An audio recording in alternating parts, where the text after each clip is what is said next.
and welcome to, finally, my top 50 films of 2013. It's going to be a long one, it's going to be an epic one.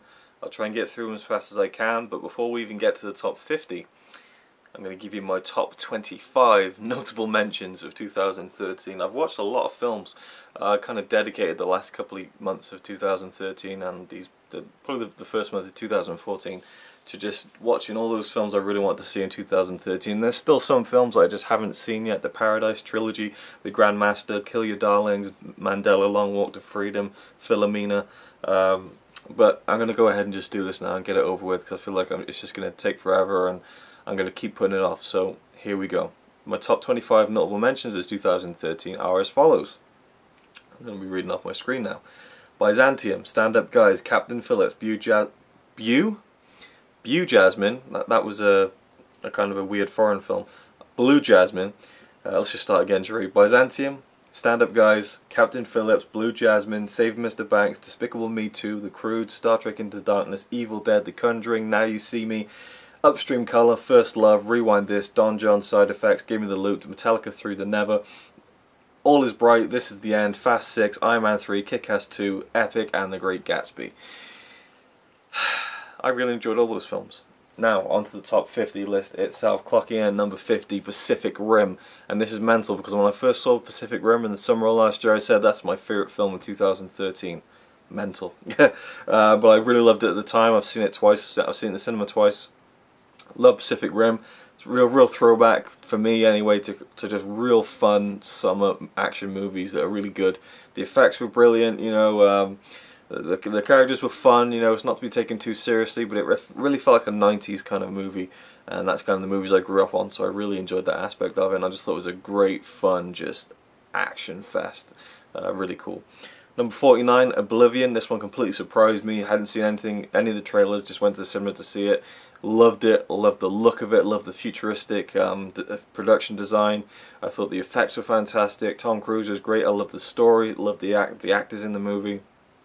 Really good sci-fi film. Enjoyed it a lot. Number 48, Frozen, the latest Disney movie that just won the Best Animated Feature Oscar and the Best Original Song Oscar. So Frozen really did amazingly well from a critical and commercial standpoint last year, and now this year with the awards and stuff. Frozen, I really enjoyed it. I loved the story. You know, I thought the animation was really impressive. Some of the snow just looked so realistic. I loved the music. I put out on Twitter yesterday, I have to say Let It Go has got me hook, line and sinker. I love the song now. So yeah, Frozen was great. Number 47, another animated movie, another Disney animated movie, which only came out in 2013 in the UK, so that's why I'm counting it as part of this. There's a few films as well that were released in 2012 in America, but only 2013 in the UK, and that is Wreck-It Ralph. Loved this movie, loved all the video game references. I took my younger brother to go and see this, and it was just a blast. Really fun movie. Yeah, there's great visuals, just funny. Again, loved all the video game references, and I thought it was a really great, fun movie. Number 46, Breathe In, independent movie starring Guy Pearce as this music teacher, and he has this young British girl, teenage girl, on some kind of exchange program coming over to stay with his family. He has a wife and a teenage daughter also, and him and this young girl, this British girl, have an affair. And I just thought it was really well done, and lots of kind of emotions and plot points that were done without really saying anything, but just through the acting and the look on people's faces, and I really enjoyed that, and just a really cool little drama, I thought. And given the fact that he was having an affair with this younger girl, I thought it was very tastefully done. 45, Enough Said. This starred Julia Louis-Dreyfus. I never know how to say her name properly, and the late James Gandolfini. This really nice, charming, romantic movie that's funny, has some really nice kind of realistic touches in there, and was just a really enjoyable film. I thought their chemistry was great, and that's what kind of carried it. And I could have watched a movie just with those two having a conversation, like the Before Sunrise series. Really loved Enough Said. Number 44, In a World. This is a film written, directed, and by and starring in Lake Bell. She was great in this. I haven't seen anything from her before. I thought her writing was great, directing was good, and her acting was funny.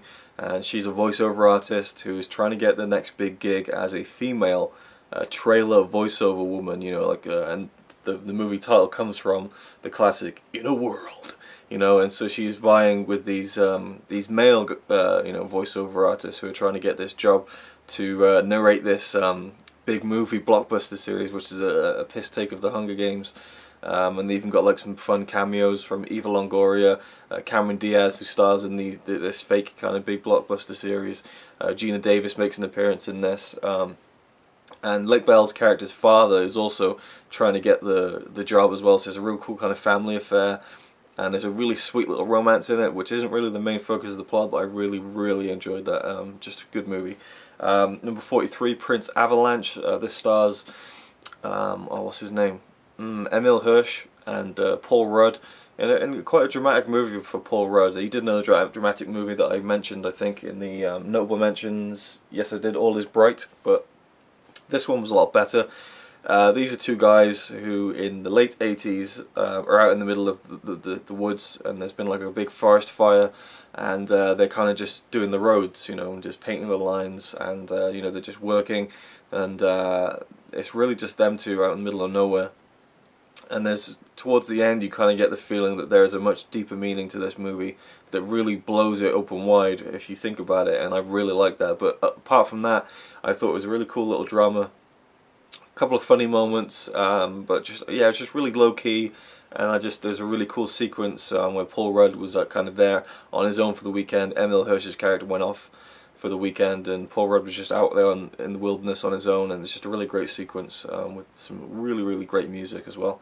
Prince Avalanche. Number 42, Spring Breakers. Had to include this film on the list. I just thought it was absolutely mental.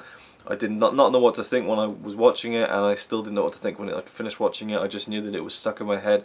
It had left an impression on me, and it was just this weird, insane, crazy kind of almost satire of that kind of spring break lifestyle, and all the trappings that go along with it. And it's really just one of the most interestingly edited films I've ever seen. And I have to say that I really did enjoy it. Number 41 is Stoker. This is a great kind of drama thriller movie starring Matthew Good, I want to say. I know that he was Ozymandias in Watchmen, and he's one of the main stars of the film, along with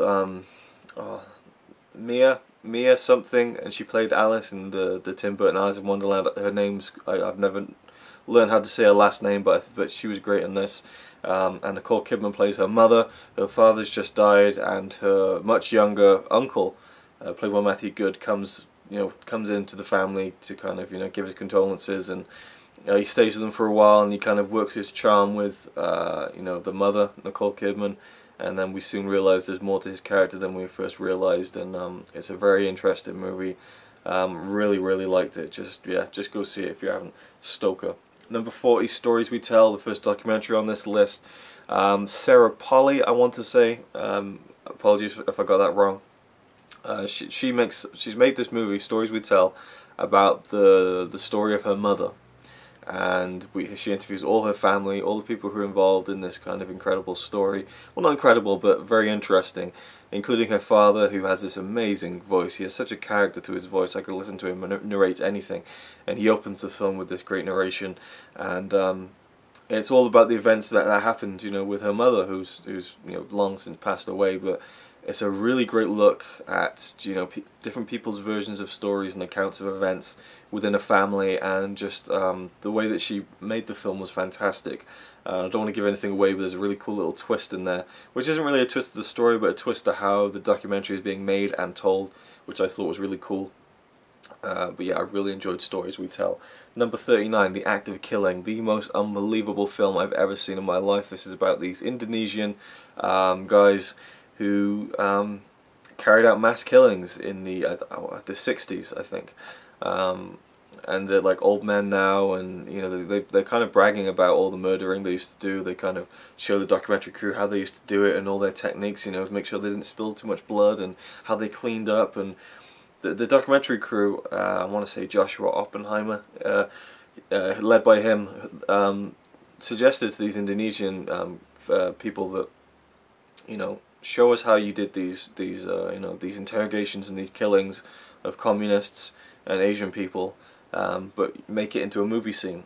And so we get this ridiculous farce of these Indonesian bastards who just make up these movie sets in the style of their favorite movies, like gangster movies and stuff, and they reenact how they would, torture people. And slowly but surely, the main man, who's being the focus of the documentary, you really see his mind change and feel some remorse for what he'd done.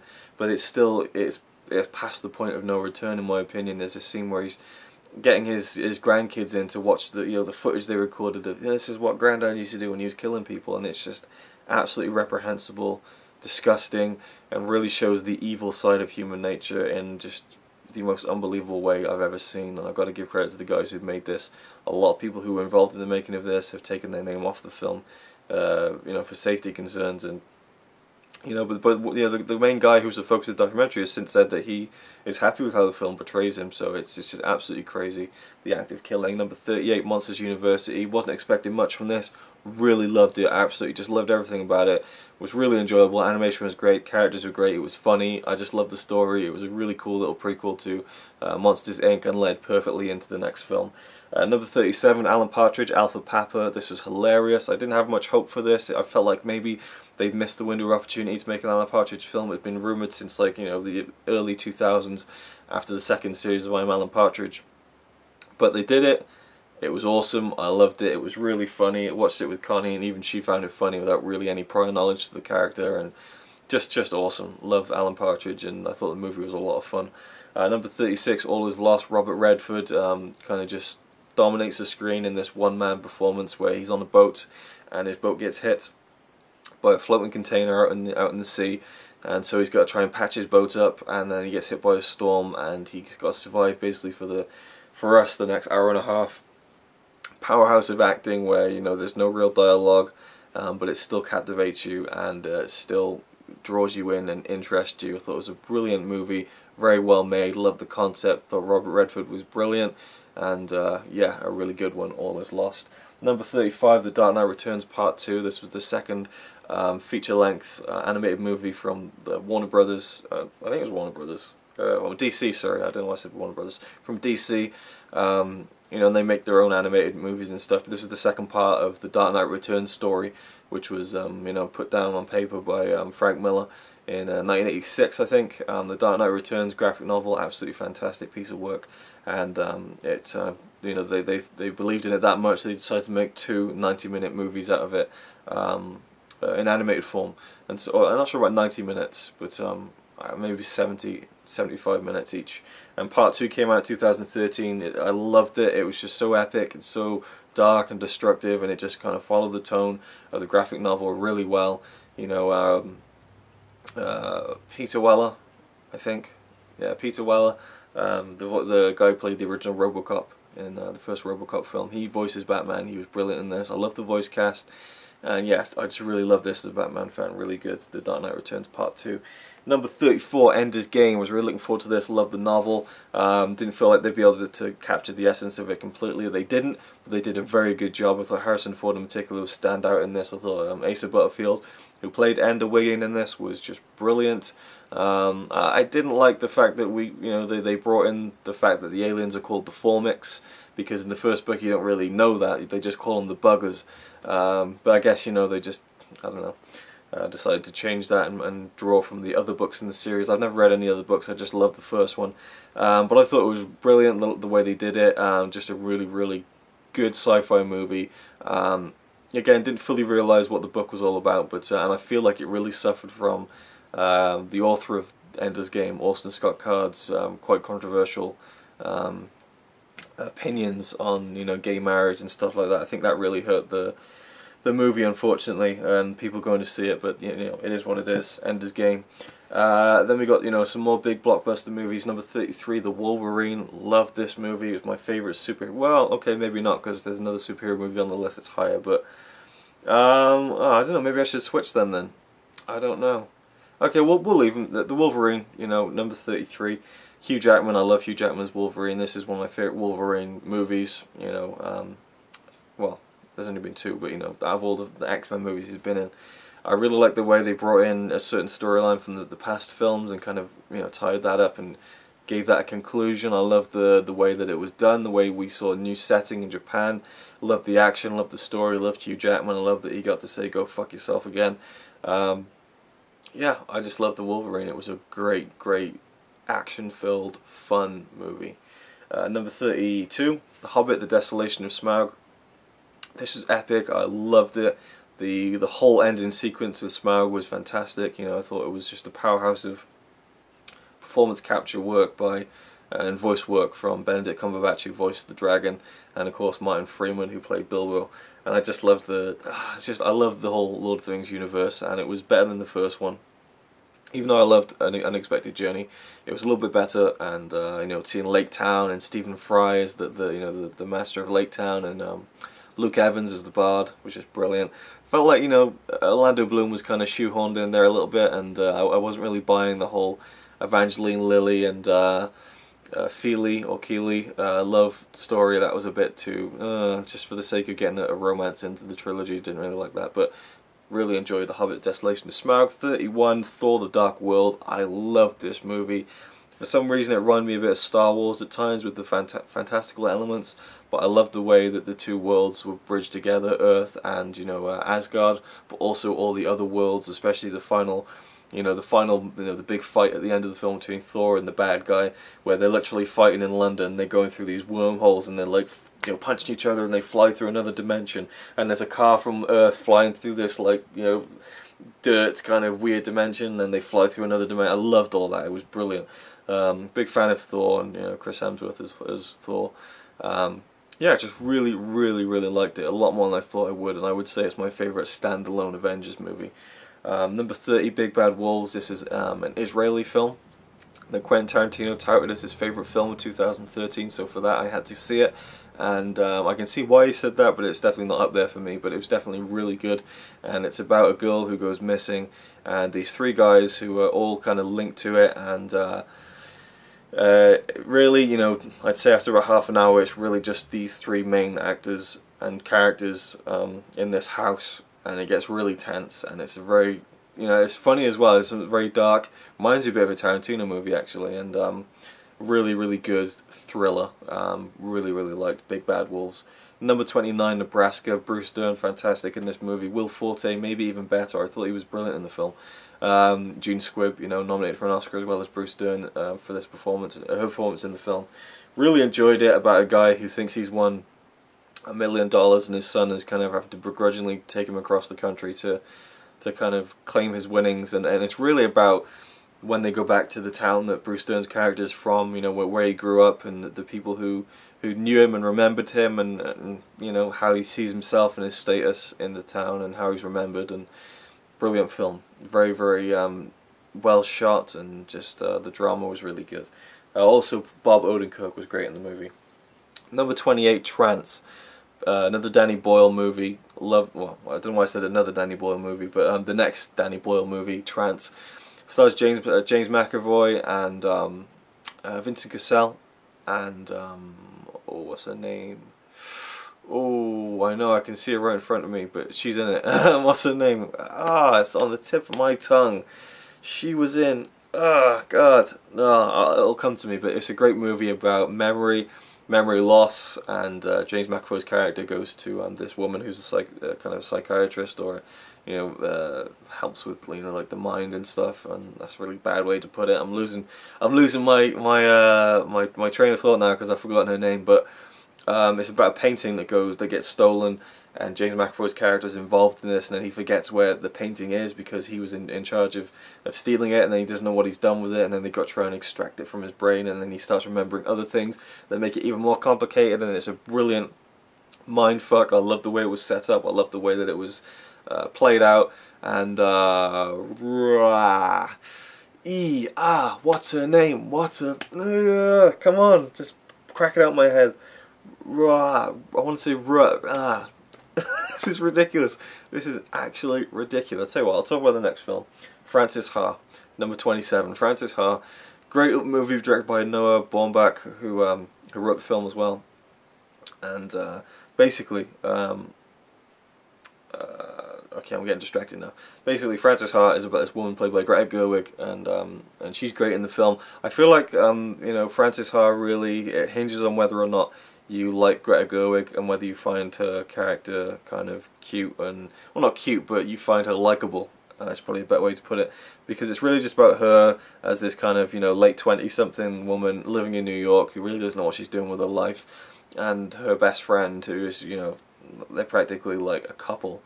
She starts going out with this guy, and so she, you know, they separate a little bit in that, and that Greta Gerwig's character really kind of takes that hard. And so, yeah, it's a really interesting little film. There's kind of not much to it, but that seems like I'm discrediting it, but I really, really liked it. I thought it was a great movie. And of course, I just searched for trance on Wikipedia, and it's telling me what, you know, an actual trance is, which is really, really annoying. Oh god, I just want to search to find out what her name was, and it really, really bugs me, and I can't let it go, and I really apologise, because this is just kind of falling completely flat on its face. I'm going to have to actually search now for James McAvoy, go to his filmography, then find trance, because I'm doing this on my phone and it's really not intuitive on Wikipedia, and then I'll find out what her name is and all be right in the world. But Frances Ha, I really enjoyed it. It was shot in black and white, and that added a really nice kind of aesthetic to it, I think. And she's a dancer as well, and she's just trying to find, you know, a steady job and all that, you know. And yeah, it was just, I really, really liked Frances Ha. It was just it was just kind of a film that I really like, you know, where there's not much to it, but if you like the character, you enjoy spending time with the character, then it works. And for me, it definitely did work. And now we're going to find out what this stupid woman's name is. And it is Rosario Dawson. Jeez, I was saying it, I wanted to say Rosario Dawson. Okay, number 26, About Time. This is a film from Richard Curtis. I'm kind of guilty of loving the Richard Curtis movies, you know, Love Actually and all that, but this was brilliant. I really love. I'm a big fan of romantic comedies that are really good, and this one was really good. It's about a guy played by he's the son of Brendan Gleeson, but I've forgotten his name is really Domhnall, but it's not pronounced that. I don't know. But this guy, he played Bill Weasley in the last two Harry Potter movies. He's a guy who turns 21, and his father, played by Bill Nye, tells him that the men in their family can travel through time. They've got to, you know, go and find a dark spot, close their eyes and clench their fists and think of a moment, they'll go back to it. So he starts doing it, and he starts traveling through time and aiding himself in life and love, and he meets a woman played by Rachel McAdams, and he falls completely in love with her, and it's about their kind of romance. Or so you think, because it gets to the point where he starts traveling back and things start changing, and he starts to realize that he can't be playing around with it as much as, you know, as he would like, because things are going to start getting really complicated, and it gets really sad towards the end and really kind of stressful. But for me, ultimately, it was more about life than love, and about how you cherish every day. And I thought it was written really. I'm not sure if Richard Curtis did write it. I think he did, but it was beautifully written. I loved the way it was filmed and presented, and I loved the acting. You know, the main actor and Rachel McAdams had fantastic chemistry together. Bill Nye was just awesome. Absolutely love this movie, and that's the first half of this list. Moving on to the top 25, The Kings of Summer. This was kind of an independent movie.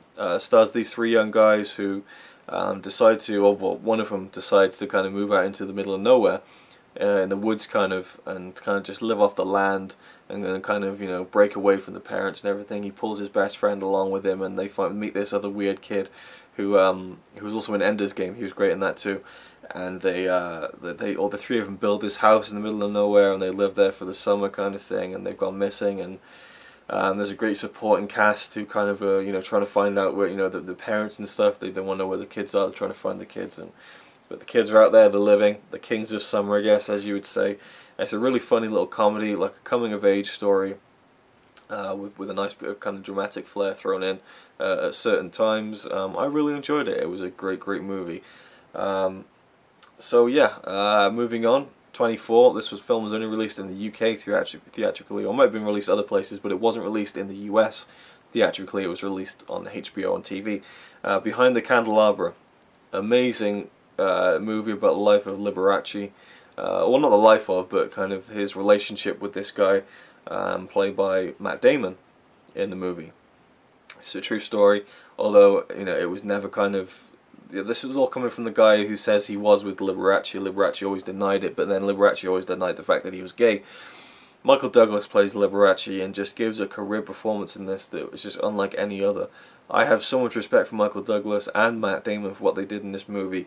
I really felt like they were in love and that they were, they were kissing, and it didn't feel like it was like, ooh, two actors being, doing the whole gay thing. I bought it. It was just, they seemed like they were like, it was just really well done and enjoyable and kind of sad and interesting as well.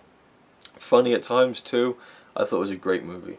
Number 23, American Hustle, a movie that I think has been far too overrated for its own good, but I did think it was brilliant. Christian Bale was fantastic in the movie. Amy Adams was great. Bradley Cooper was good. Jennifer Lawrence was really fun. Not Oscar worthy in my opinion, but there you go. Then a great supporting cast as well. I actually thought that what's his name, Hawkeye, Jeremy Renner was actually better than people give him credit for. And yeah, American Hustle was really just a really fun kind of movie. And I've been saying that a lot during this kind of top 50, but when I say like a fun big summer movie, that's like fun action, but this is just fun kind of dialogue and kind of just fun, cool 70s vibe to it because it's set in the 70s, and I really enjoyed American Hustle. Number 22, Elysium. A sci-fi movie that I just absolutely adored. I thought the special effects were out of this world, just beyond anything I could expect. I thought they were really well done. And it's getting to the point now where CGI is really becoming so good that it's almost as good as practical effects. There were some shots I thought, that looks like it's real, like they use models or something, but the way they did it, they can't have. So I was really impressed by the special effects. I enjoyed the story. I liked the way it wrapped up. I thought it was a brave ending. And I just loved the the concept. There wasn't anything new that we haven't seen before, but it was presented in a really cool way that I loved. Elysium was fantastic. Number 21, Jagten, The Hunt, a Danish movie that was nominated for Best Foreign Film at the Oscars. Stars Mads Mikkelsen. Don't know how you pronounce his name normally, but that's how it's written. And he's a guy who he's a teacher at a kindergarten, I guess you could say, equivalent, and he loves the kids, and he's a great teacher, and we see a really nice side to him, and he becomes quite friendly with this young girl who's the daughter of his best friend, and she takes a shine to him, and it's kind of sweet. And then one day in the classroom she kisses him on the lips, and he has to pull her aside and say, you shouldn't do that, that's just for mums and dads, and she made this little kind of gift for him. And he found it, and he said, you should give this to one of the boys. And then she's like, it wasn't for you. And then you can see this young girl gets really upset by it. And so she with the knowledge of what her older teenage brother was showing her graphic pornography images for a laugh, along with his friend, she uses that information to her advantage, and she lies to the other teachers and tells them that he showed her his penis. This is where the movie gets really uncomfortable, really awkward. Well, not awkward, but uncomfortable and stressful, because they think, why would a child lie about something like that? And no one believes him, and it gets really frustrating. It is probably the most frustrating film I've ever seen. I just wanted to skip to the end and see what happened, and if justice would be served, because it was just so agonizing to see this guy who had done nothing wrong, get completely chastised by his community, and it was just horrible. But there were some moments in there where he was just standing up for himself that I enjoyed and thought, good on him kind of thing. You kind of got behind him a lot, and it got quite emotional towards the end, and the ending was quite interesting as well. But I just thought it was a fantastic piece of drama, and thought his acting was phenomenal. So there you go, that's the top 30. We're going to get on with the top 20 now. Before we do that, obviously I'm going to have to kind of bridge the gap here for kind of, when I do the top 20, because I feel like top 50 is going to be such a long video. I've already been talking for half an hour, so what I'm going to do is break it up, for people who just want to see the top, people who just want to see the top 20, people who just want to see the top 20, I'll kind of have to bridge the gap somewhere, and also my camera battery's running out, so I'll cut in now with the opening of my top 20 video. Sorry that this is breaking up the kind of flow a little bit for those of you who are watching this, but it's just so I can, cater to people who will just want to watch the top 20, so yeah. So here is my top 20 films of 2013. If you're just starting to watch this video now, You can always go and check out the extended version of this video, my top 50 films of 2013, on my channel, but for now we're doing the top 20 in this standalone video, but this will also be a part of the top 50 video. Anyway, number 20, The Way Back.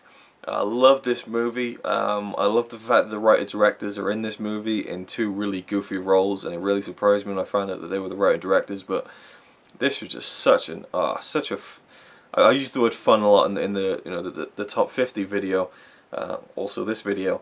The word fun a lot. But this was such a fun time, such a fun watch, an easy watch, and it just gives you a warm feeling. You know, Sam Rockwell was just great in this movie. You just wanted him to be your mate when you were a kid, and it's about this kid who is on holiday with his mother and her new boyfriend, played by Steve Carell, who actually plays a bit of a dick in this movie. I thought, oh, Steve Carell, he's funny, but no, he's just an absolute twat in this film.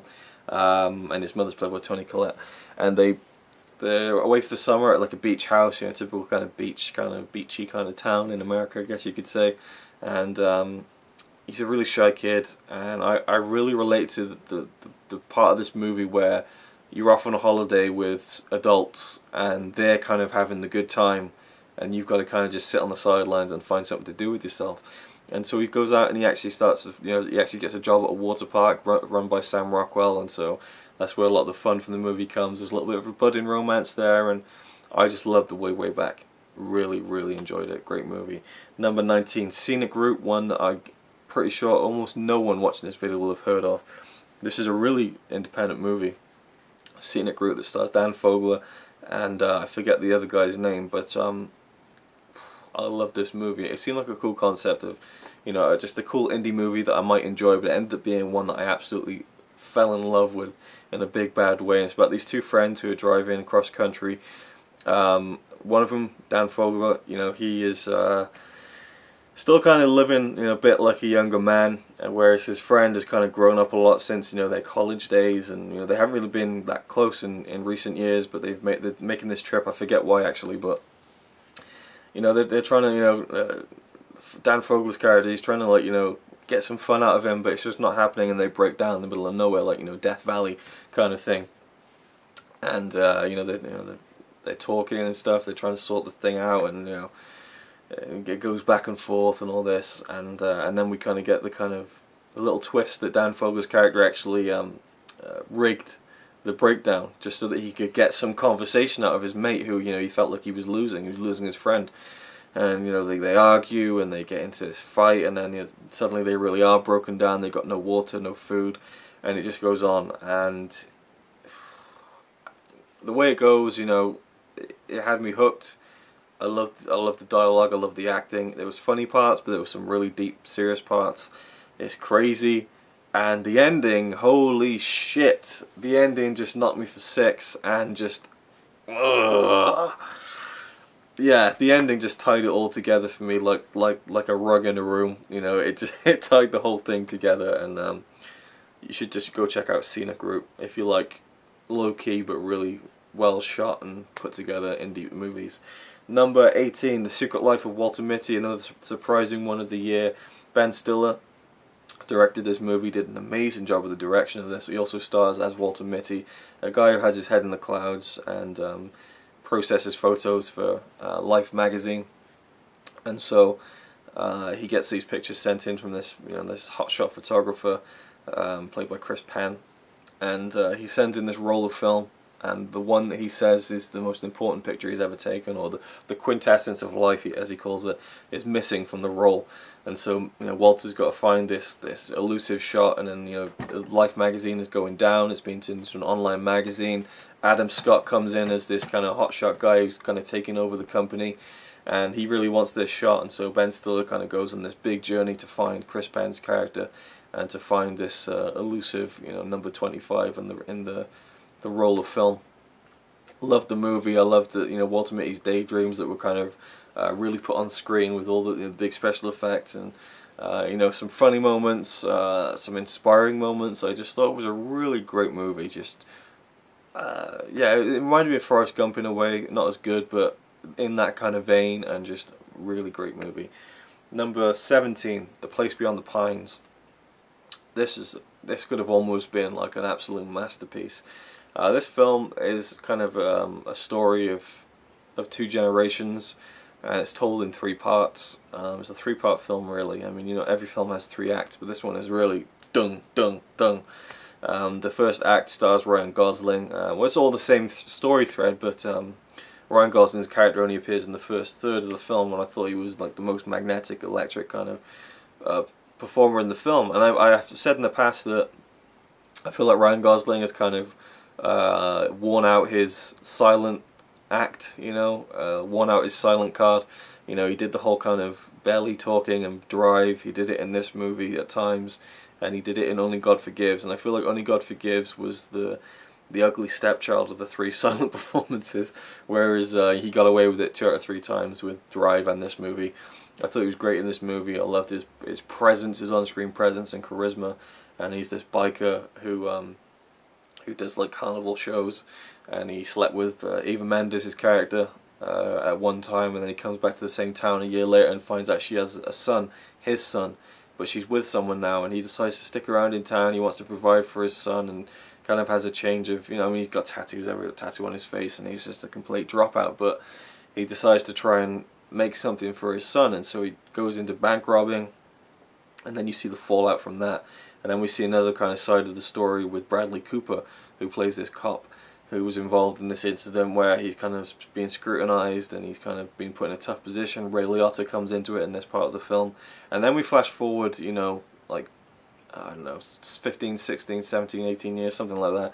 And we see the two sons, Ryan Gosling's son and played by Dane DeHaan, who I love, and Bradley Cooper's son. And we see how those two people connect and how that story comes together. And for me, just the fact that I love Ryan Gosling's character in this movie so much was a detriment to it to me when he just kind of disappeared from the movie and we didn't see him for the rest of the movie, unfortunately.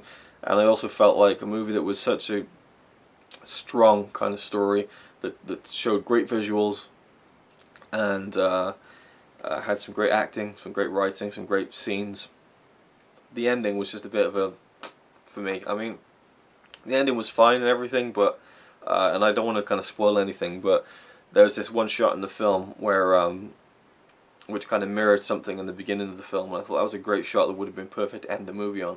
And it turns out the ending was pretty similar, but it just wasn't that kind of a shot. It was just a static shot that kind of just went off and then fade to black, which, you know, was nice, but I'm kind of the guy who prefers the kind of, whoa, that's a great shot, and then boom, credits, you know. But Place Beyond the Pines is still a fantastic movie. Number 16, The Hunger Games: Catching Fire. This one completely threw me off. I didn't think it would be this good. It was like a brilliant political thriller. You know, it really brought in just again the politics of the whole situation. You know, I thought Jennifer Lawrence is great again as Katniss Everdeen in this movie. I love the first Hunger Games movie, not as much as this though. I thought this was just Philip Seymour Hoffman's character coming into this, and you know, some other new faces to the series. I just enjoy this one a lot. The actual Hunger Games, you know, the games segment of this movie was not as long as in the first film, I think, and it really was more about the story, and it can almost be quite boring to some kids, I think, but I just I loved, again, the political aspect of it, and the, you know, the way of controlling the public, and how that factors into the whole story, and, you know, the uprising, the revolution, and what Katniss is trying to do, and what she's struggling with. And again, I feel like in the first Hunger Games movie, she was just really struggling to survive, whereas in this movie, she is struggling with the weight of the world on her shoulders. Literally, everyone is looking at her as a beacon of hope in the world in Pan Am, and I just thought she pulled it off brilliantly, and the ending was one of those Empire Strikes Back endings. It was just badass that I really love when a movie like that ends on such a bad note, and it's just like, oh, I loved it. Number 15, The Spectacular Now. I feel like the way back in, you know, The Kings of Summer being touted as these great coming-of-age movies, and they are, but The Spectacular Now just blew them out of the water for me in terms of a coming-of-age film. We got Miles Teller, I want to say. That just popped into my head. I don't even know if it's true. I think he just got cast in the Fantastic Four movie. He plays a guy, a teenager, who's kind of an alcoholic, actually, and he just lives life to the full, you know, and he is estranged from his father, and he kind of meets this girl in the film, but the whole time he's really trying to get back with his ex-girlfriend, played by Brie Larson. And there's just something about this movie. He was so just there's something about him that was really, really great. He has a great charisma, a great on-screen presence, this actor, and I loved the romance he had with this girl, even though that he was still kind of, you know, in love with his ex-girlfriend. And it's kind of something that I related to a little bit in terms of kind of getting over an ex-girlfriend, and also just I don't know, just the way that, you know, high school life was like. And I just love the way the movie was made, and how it was shot, and how it was presented, and everything that goes along with it. In fact, I want to watch it again now I'm thinking about it and talking about it. And there's just one line at the end that Brie Larson said that really got me, and just, oh, you know, it cuts pretty deep and close to home. And then I'm trying to think of how it ended, really. I liked how it ended. I felt like where it was going to was kind of like a more dramatic kind of, but there was still the underlying dramatic theme throughout the movie that, you know, yeah, he's having fun, he's drinking, but, you know, there's actually quite a lot of, you know, hurt and despair beneath the facade that he puts on. And oh, I remember the ending now. Yeah, I really did like the ending. I liked how it was realistic to me and not typical, which I liked and appreciated. Number 14, Filth. This is a book based on a book by the same guy who wrote Trainspotting, and it's definitely got that vibe to it. It's set in Scotland, and James McAvoy, you know, plays his natural Scottish accent in the film. Jamie Bell's in this film as well. There's some really good actors in the movie. James McAvoy plays this cop who is an absolute cunt. You know, pardon my language, but that is the word that you would use for him in this film. He is absolutely reprehensible, disgusting, dirty. You know, sexually kind of, you know, mad and violent, and abuses his power, but you still kind of root for him a little bit. And for a movie to do that is really something. And I can see a lot of people hating this, but it was crazy, fucked up, twisted, dark, and all the way to the end just had me. And I just thought, honestly, this was like an Oscar-worthy performance from James McAvoy. I mean, I've loved him since for 10 years now. Ever since I saw him in the first series of the UK series Shameless, he was brilliant in that, and I've enjoyed him in almost everything I've seen since then. He's one of my favourite actors right now, and this was a career performance. I mean, the way he pulled it off was just brilliant. Eddie Marsan was also in this film, and he was great. But it was just a really dark film with a cool twist, and, you know, I just didn't know where the hell it was going, and the ending was just... I almost felt like crying at the end and laughing at the same time. It was just such a sensory overload. I'm probably overselling it, but I just couldn't believe that was how they ended the movie. And I read that the book ending was even more kind of filth. Just see it. Just try it. But again, if you don't like sex scenes and stuff like that, I mean, it's not too graphic or anything. It's not, you know, like another film on this list, but, you know, it's a very graphic movie.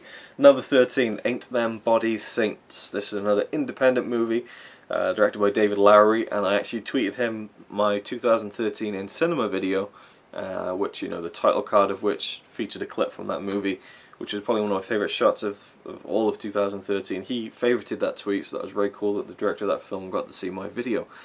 Ain't Them Bodies Saints is a great kind of crime movie, you know, kind of like a Bonnie and Clyde kind of thing, I guess you could say. Only, you know, what happens when they get caught, you know. And Rooney Mara plays, you know, the woman in the relationship. Casey Affleck plays the man. And, you know, they got caught. And she, you know, had a daughter and was out of prison, and he was in prison. And the movie is about a couple of years later, you know, after the crime incident went down. He comes out of prison, or I think he escaped even. I'm not quite sure how it went down. It's been a while since I've seen it, but I did love it. I loved everything about it. The way it looked, the cinematography was gorgeous. Yeah. I mean, it's got the trappings of an independent film for sure, but I loved it nonetheless. I thought Rooney Mara was great in the movie. I think Ben Foster was in this. I loved his character. Casey Affleck was something of a revelation this year. I'll talk about him in another film in this list, in the top 10. Casey Affleck was brilliant in this, and just, yeah, the way it all kind of pans out was really enjoyable, and a little tense at times, you know, wondering how it's going to exactly, you know, all kind of go. But Rooney Mara, again, She's just one of those actresses who has really become one of my favourites lately, and she was really good in this film, and I loved her relationship with her daughter in the film. It seemed very realistic to me, and I liked the way that the film ended. Ain't Nobody Saints really surprised me. Number 12, Django Unchained, which came out in 2013 in the UK. Classic Tarantino. What more can be said about this film? It's been raved about for well over a year now because it came out in 2012 in the States. A great western, or as Tarantino called it, a southern, starring Jamie Foxx and Christoph Waltz, who probably plays one of my favourite film characters in the past few years.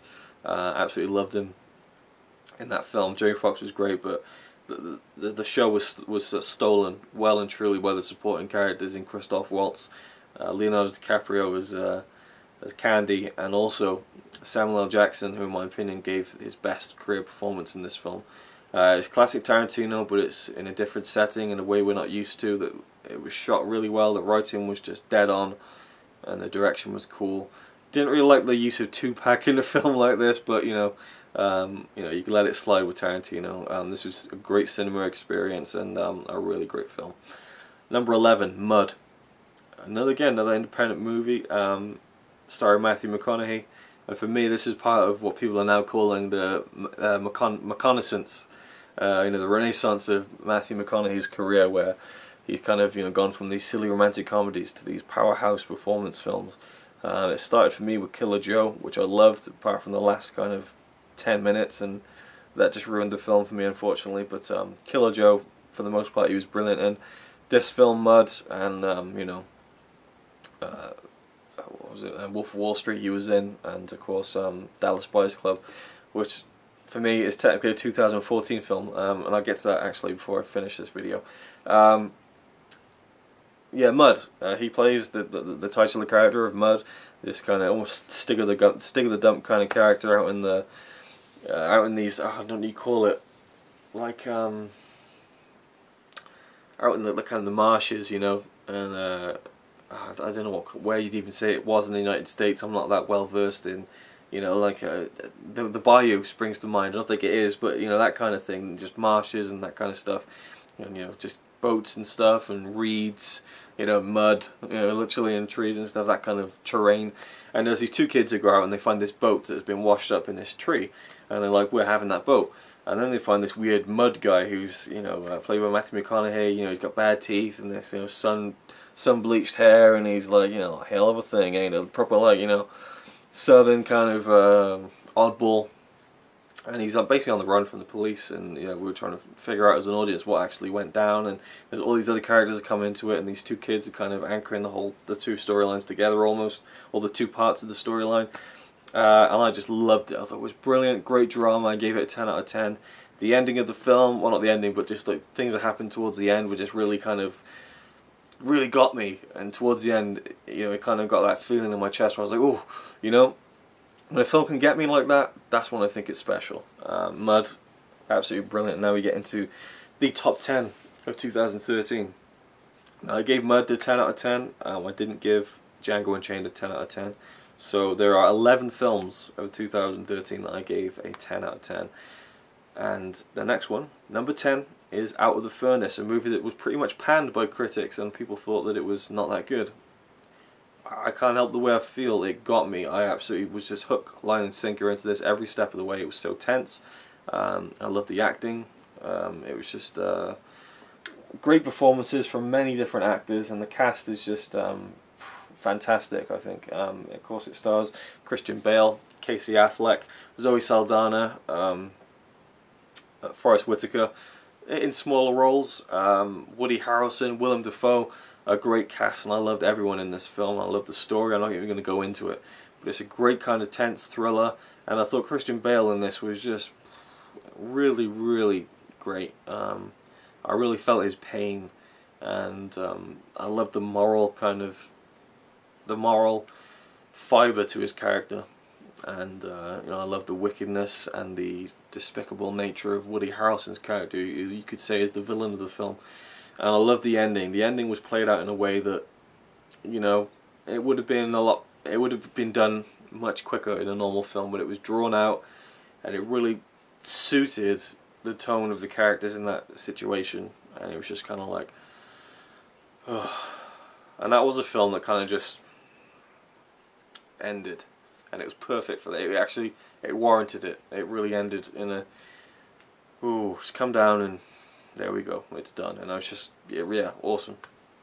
And that's, if you've seen the film, you know what I mean. If you don't, then that's really, you know, vague and random, but you know, it is what it is. Now, a film that cleaned up at the Oscars on Sunday is Gravity at number 9. I loved Gravity. It was such an amazing cinema experience. We saw it in 3D. 3D wasn't what really sold it. It was just being in a cinema with a huge screen, the great sound, you know, the oh, and that silence, just the way that silence was used was impeccable, and how, you know, all this crazy stuff is happening in space with explosions and stuff, but you don't hear the sound because there is no sound in space. But we'd hear the score to kind of amp it up for ourselves and things like that, and yeah, Gravity was just a great cinema experience, a great kind of visual assault, a great technical and, you know, visual effects assault, I guess you could say. And I thought Sandra Bullock was fantastic in the film. George Clooney was good, but she was really, well, the only thing that you could really hold on to and you know, get anchored to as in terms of a performance. But she did a fantastic job, and I loved, you know, it was, you know, you can say that it was really kind of stretching it in terms of just throwing everything at this character, like, oh, she's got it sorted, oh no, we're going to do this and pull this underneath from her, you know. And it just kept on going and going and going, but the journey just kept getting more, you know, and I just thought it was a fantastic piece of filmmaking, and done so well, deserves all the awards in my opinion. I don't care what anyone says. I thought it was a brilliant film, 10 out of 10 for me. Gravity was awesome. Number 8, Rush, Ron Howard directed film. Oh, and I'm so glad that Alfonso Cuarón won the best director for that film, Gravity in particular. Really deserves it. He's one of my favourite directors. Rush, directed by Ron Howard. Gutted this didn't get nominated for anything. At least the score, which I thought was absolutely incredible by Hans Zimmer, really added so much to the film. It is the true story of the F1 Formula 1 rivalry between James Hunt and from the UK, from England, and Niki Lauda, the German. I think he was Austrian, maybe. Austrian, I think. And it, you know, true story and everything. And we have Daniel Bruhl playing Niki Lauda. We have Chris Hemsworth, Thor himself, playing James Hunt, and they both did an amazing job of capturing the, you know, the spirit of these two guys, these two Formula 1 drivers. James Hunt's no longer around. Niki Lauda still is, and I thought Daniel Bruhl should have easily won an Oscar for that performance. I mean, I don't know. Well, I guess, you know, compared to kind of Jared Leto, you know, I guess it kind of pales a bit. But for me, he just was absolutely perfect. And you hear Niki Lauda talk now, and he got the voice down perfectly. And they put like the teeth in to make him look like it. And he just really looked like he did when Niki Lauda was that young. And the rivalry was just so intense, you know, especially what happened, you know, something I never knew. I didn't know anything about the story going in, so it was a real shock to me, and it played out like a proper movie, but, you know, with the added kind of richness that it was a real story. And, you know, I've read up, you know, a lot of stuff on the internet, like, how true was it, what really happened, and a lot of it is really accurate. And I just love the ending as well, where they used the real footage of the actual guys, and it really got me emotionally at the end. I thought they just built towards, you know, Ron Howard built towards a fantastic kind of climax to the film, or an emotional climax to the film, that for me was just one of the best films of 2013. Loved it. Next, number 7 is a documentary, which I thought was robbed at the Oscars. I thought it should have won Best Documentary, or at least The Act of Killing should have won. But this was just Cutie and the Boxer. Documentary about this Japanese guy. And I've forgotten his name now because it's been like a month or so since I watched it, and, you know, I'm not too familiar with these names. But this Japanese guy who's, I think, 80 now, or maybe 70, but I think he's 80, and his wife is 60, around 60. There's a 20-year difference there, because I think that he was 42 and she was 19 when they first started seeing each other in New York. They're both artists, and, you know, they're both in the, you know, in their old, you know, the twilight of their life now.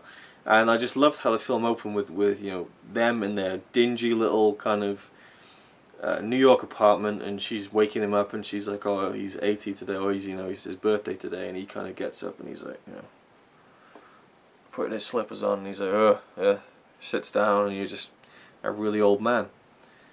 And then they get up and they go to this little room, and they get this canvas that's about as wide as an actual full room.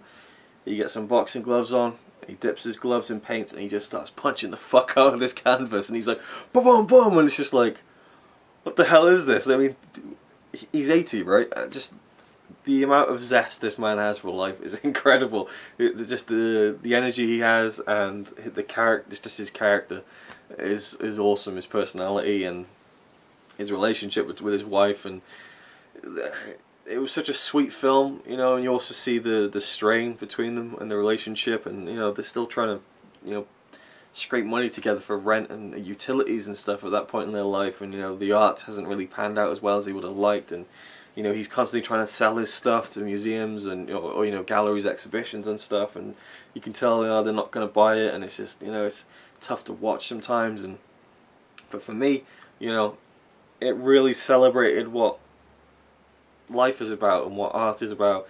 It is, for me, a film about love, life and art, and how those three things work together and mix together. And it's also really, it kind of started out about him and his famous, you know, boxing paintings, but the film became more about his wife and how she kind of felt oppressed by his big artistic kind of presence, and she felt stifled, and throughout the course of this movie she kind of puts together her own art piece, and it becomes quite successful, and we see her kind of, you know, get a bit more attention than he does, and it puts him in his place a little bit, and ultimately they love each other. And I just thought it was a very sweet movie that really celebrated what life is, and how beautiful life can be, and how beautiful art can be, and how not so beautiful life and love and art can be. So it was just, for me, one of the best documentaries I've ever seen, and will probably go down as one of my all-time favourite films. Absolutely loved Cutie in the Box. And number 6, Short Term 12. This was a drama film, independent movie that stars Brie Larson, who just, again, robbed of an Oscar, I think, or at least a nomination. She was amazing in this film. Great dramatic performance. Well, you throw around terms like amazing acting, but, you know, for me, subtlety is, oh, I hate the fact that my head is so far down on the screen there. I guess it doesn't matter, you're not going to be watching this attentively for that long, but for me, you know, you can say something's amazing, but the subtlety of performances is what really hooked me in sometimes, and there was a lot of subtleties to her performance, and what first seemed like a pretty straightforward role turned into something a lot deeper as the film ran on. She plays this young woman who works at this, it's kind of, I don't know, you call it like a hostel almost, for kind of kids who kind of, you know, they have nowhere to go, and they've had trouble with their parents, and you know, they kind of live there and stuff, and yeah, there's probably a word for it that I've forgotten, but I thought this film was great. I'm not going to go into detail, but just one of the best dramas I've seen in a long time, and I just thought it was a standout film with some great performances. You should definitely see Short Term 12 if you have the chance. Number 5, getting into the top 5 now, it is The World's End, directed by Edgar Wright, starring Simon Pegg, Nick Frost, Eddie Marsan, Paddy Considine, and yeah, I think that's it. Oh no, and Martin Freeman as these 5 friends who kind of go back to Newton Haven, where they were from, and they try to recreate this pub crawl that they did in their teenage years, now in their 40s, of doing the Golden Mile, drinking like 12 pints in 12 different pubs. And it's really led by Simon Pegg's character Gary King, who is the one who really wants to do this. The other guys, they've moved on with their life, whereas Gary has really held on to, you know, the excess of youth, and, you know, the time where he was most happy and most popular, and he never really grew up and grew out of what, you know, he was when he was at that age.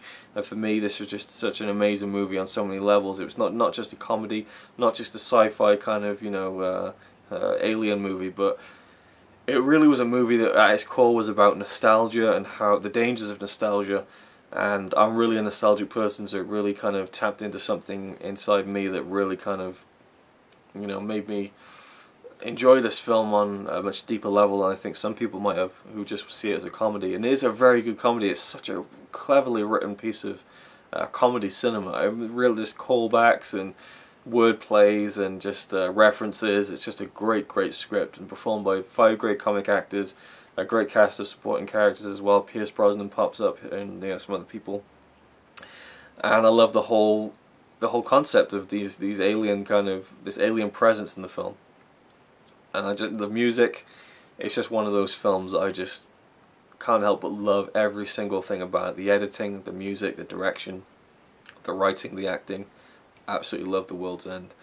And for a long time it was my favourite film of the year. Number 4, The Great Beauty, La Grande Bellezza, Italian film that won the Oscar for Best Foreign Picture. This to me is a modern masterpiece, and I can't really say much, but just go see it.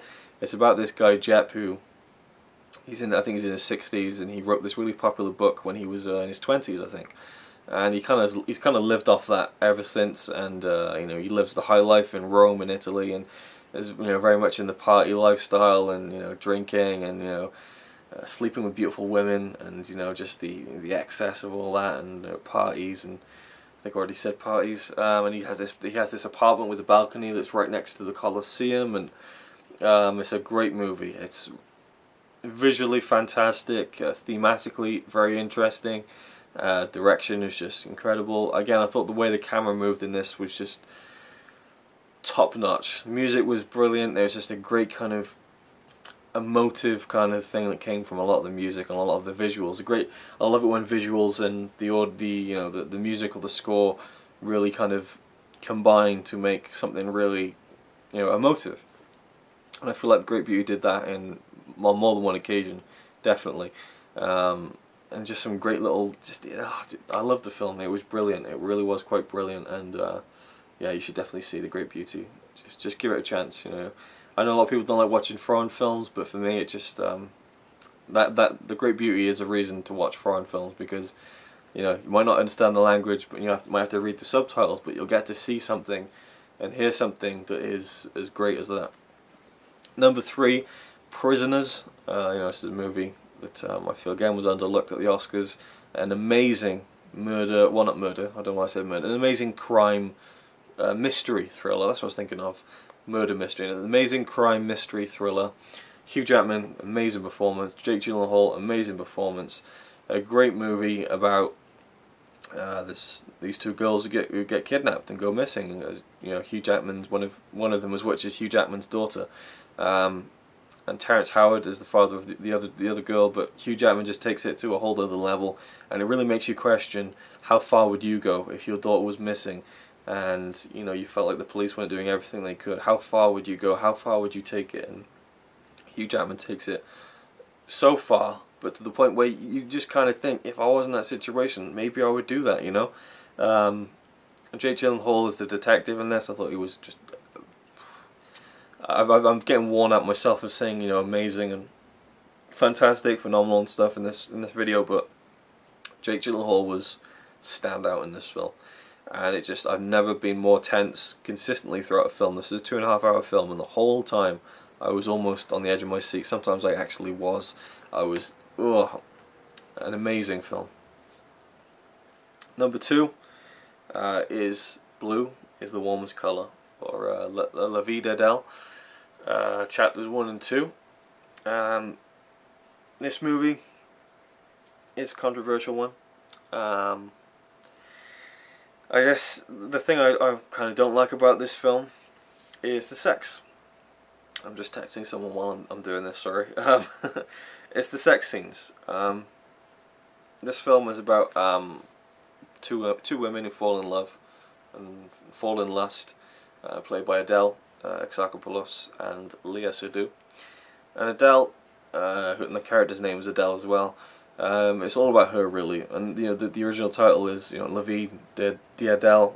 I'm not sure how you pronounce it, but the life of Adele, chapters 1 and 2. We see a part of her life where she's grown up, and then another part of her life, or it doesn't jump or anything, but, you know, we just see that something happens in the middle that kind of splits kind of what happens in her life. And she meets this girl, and she kind of realizes that she's a lesbian, and it's a slow burn into her kind of discovering her sexuality. And then she meets this girl with blue hair, played by Léa Seydoux, who's just magnetic in this film, and Adele Exarchopoulos is just fantastic as well. And I'll be doing a full review of this, by the way, and I'll get to that after I've talked about this film.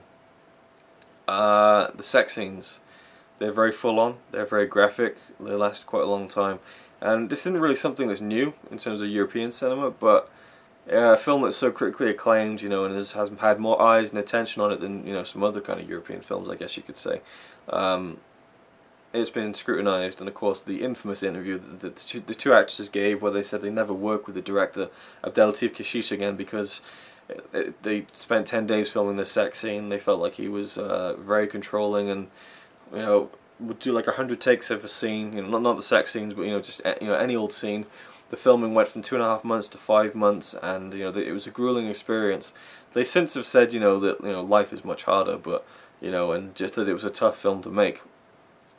But you know, there's been a lot of negative press around it, and Abdel Latif himself even said that he doesn't even want the film to be released now because he feels like it's been tarnished because of what has been said about it, and that's a real shame to me. But it is a fantastic piece of drama, beyond fantastic. This is a real, raw, heartbreaking, heartwarming story about love, lust, passion, acceptance, fitting in, and growing up, and finding yourself.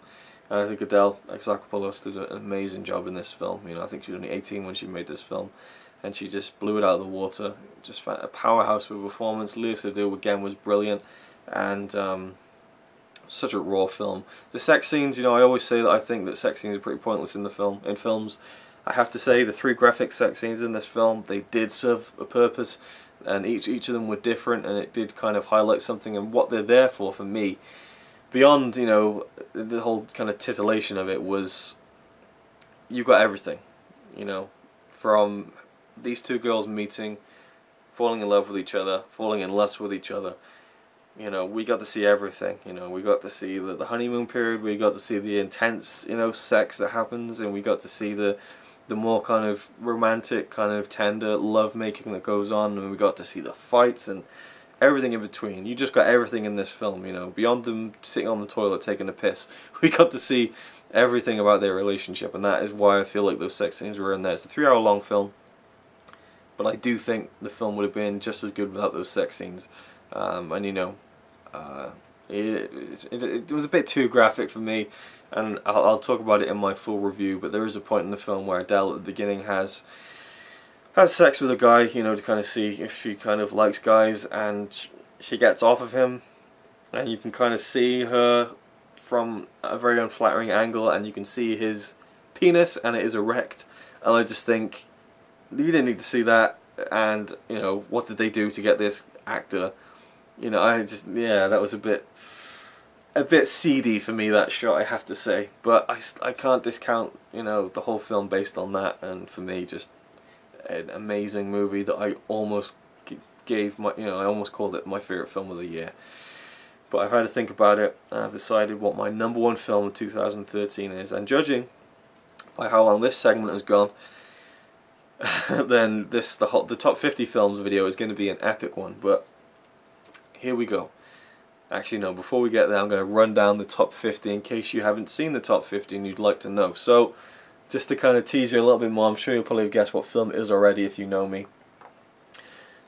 From 50 to #2, in order: Pacific Rim, Oblivion, Frozen, Wreck-It Ralph, Breathe In, Enough Said, Inner World, Prince Avalanche, Spring Breakers, Stoker, Stories We Tell, The Act of Killing, Monsters University, Alan Partridge, Alpha Papa, All Is Lost, The Dark Knight Returns Part 2, Ender's Game, The Wolverine, The Hobbit, The Desolation of Smaug, Thor: The Dark World, Big Bad Wolves, Nebraska, Trance, Francis Ha, About Time, The Kings of Summer, Behind the Candelabra, American Hustle, Elysium, Yagten, The Way Way Back, Scenic Route, The Secret Life of Walter Mitty, The Place Beyond the Pines, The Hunger Games: Catching Fire, The Spectacular Now, Filth, Ain't Them Body Saints, Django Unchained, Mud, Out of the Furnace, Gravity Rush, Cutie in the Boxer, Short Term 12, The World's End, The Great Beauty, Prisoners, and Blue Is the Warmest Colour, leading us to my favourite film of 2013. But before we get to that, I'm going to be doing dedicated reviews of my top 11 films, which are all the films from 2013 that I saw that I gave 10 out of 10. So look out for them. I'll be doing more in-depth dedicated reviews to them at some point. But you know, for now, you've heard my general thoughts on them, including my #1 film, which is Before Midnight. Written and directed by Richard Linklater, also written by the 2 main stars, Julie Delpy and Ethan Hawke, who play Jesse and Celine, the star-crossed lovers of the past 20 years in cinema, starting in Before Sunrise from 1995, in which we saw, you know, Jesse, this young American kid, meeting a French girl by the name of Celine on a train to Budapest, I think, and no, maybe not, I'm not quite sure, or from Budapest maybe. she's going to Paris, and I think, oh god, I don't know why I'm even getting into this, but I'm on a train through Europe, and he convinces her to get off in Vienna with him, even though they've just met, and spend the night with him, just walking around the city, and that's what they do, and the whole movie is just those two walking around and talking, and it's brilliant. It's one of my favourite films ever.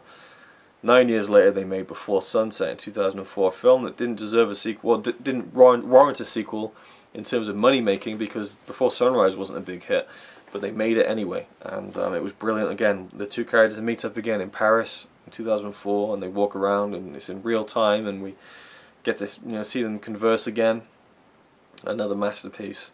9 years later again, it's 2013, and we're sitting and watching Jesse and Celine now. Finally, after all these years, a couple with two young twin daughters, on holiday in Greece. And, it's been a while since they've had some alone time together. And the people they're staying with say, we'll look after your kids, and we've booked you a hotel, just go out and have a nice night together. And so Jesse and Celine, they go for a walk, and they suddenly find themselves doing what they did when they first met back in 1995, and they're just talking and conversing, and it's really lovely, and you're like, oh, this is great to see these characters again after all these years. And then we realize that, life is life, and not everything is perfect, and these two, they're not completely happy, and that comes out, and when they get to that hotel room, holy shit, the true venom comes out. And when I first saw it in the cinema, it broke me. It absolutely broke me, because these two characters who I was absolutely in love with were at each other's throats, and it was hard to watch, but it was real. And it was great that they kind of took that to a real level, because it showed you the idealism of being in your 20s, and it showed you the the more kind of adult way of looking at things in your 30s, but nonetheless the romanticism. And then in the 40s, this is life now. This is, as he says, this is real love. This is, this is life. It's not perfect, but it's real. And I just thought it was just the writing was amazing. Julie Delpy and Ethan Hawke deserve far more credit than they'll ever deserve, than they'll ever get. They deserve far more credit than they'll ever get for the Before movies, particularly Before Midnight. I thought they were both brilliant. There's like a 14-minute take in this film, and they're just flawless, absolutely flawless. I mean, watching it again, coming to peace and at terms with what kind of happened in the film, or the way that the characters were acting towards each other, I could really appreciate it. There's a great scene where they're sitting around a table for lunch with all the people they're staying with, and everyone tells a story about love and life, and again some I don't know, what would you even call it, phenomenal writing. I just thought the writing was just amazing in this film. It looked great, cinematography and everything, but the writing was the real star of this, and I feel like it should have won the Oscar. Again, Before Sunset was nominated for Best Writing Oscar. It might have been Adapted Screenplay. Before Midnight was nominated again for Best Adapted Screenplay, but lost out again.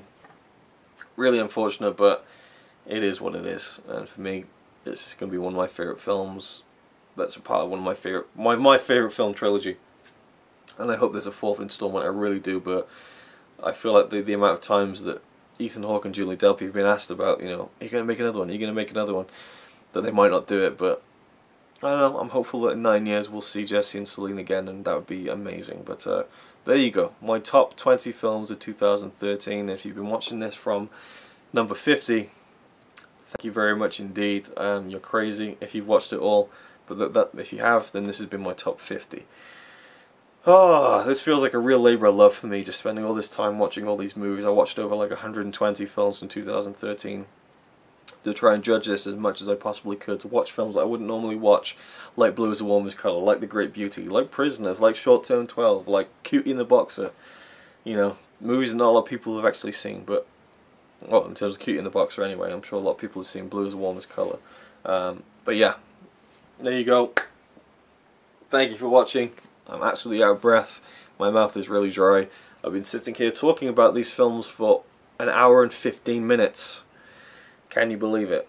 And what the hell, just to kind of extend it a little bit longer, if you are just watching this as the top 20, I mentioned at the beginning of my top 50 video, and if you are still watching that, then thanks for watching. You can turn it off now. But anyone who's watching this as the top 20 of 2013, here are my top 25 notable mentions of the year. Byzantium, Stand Up Guys, Captain Phillips, Blue Jasmine, Saving Mr. Banks, Despicable Me 2, The Crude, Star Trek Into Darkness, Evil Dead, The Conjuring, Now You See Me, Upstream Color, First Love, Rewind This, Don John, Side Effects, Give Me the Loot, Metallica Through the Never, All Is Bright, This Is the End, Fast 6, Iron Man 3, Kick-Ass 2, Epic, and The Great Gatsby. I loved all those films, but they didn't quite make the top 50 list. Thank you for watching. I'll see you next time. He says he's really cool, but I think he's a tool. Even though I'm sure he's a quite nice guy, really. He's a quite nice guy, really.